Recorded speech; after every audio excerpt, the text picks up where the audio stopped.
Merhaba arkadaşlar, kanalıma hoş geldiniz. Arkadaşlar bugün doğayla iç içeyiz.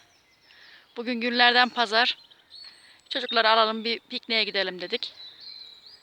Arkadaşlar buralar Osmaniye'mizin güzel ormanları. Güzel Osmaniye'mizin güzel ormanları.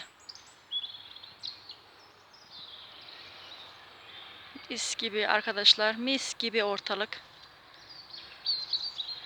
Çam havası, çam kokularımız. Hatta burada biraz yola yakınız. Yaylaya pikniğe gidip gelen arkadaşlarımız, böyle halkımız pikniğe gidip geliyorlar.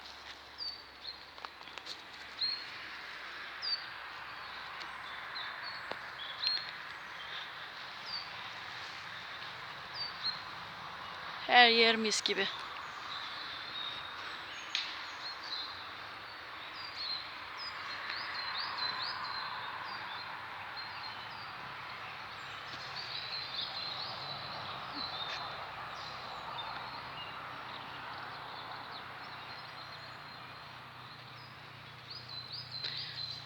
Rabbimin bize verdiği nimetlerden faydalanmak lazım.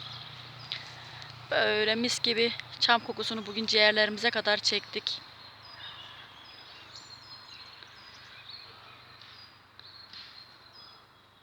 Etraf yemyeşil.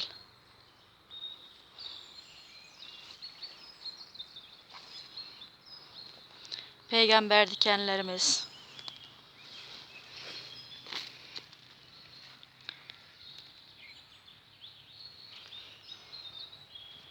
Böyle tırık çalılarımız. Bunlar maki ağacı. Çamlarımızın içinde.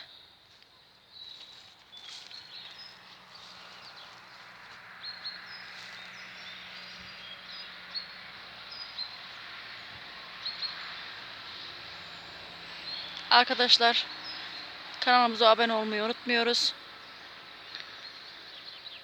Böyle daha nice doğadan güzelliklerimiz olacak. İnşallah. Allah'a emanet olun.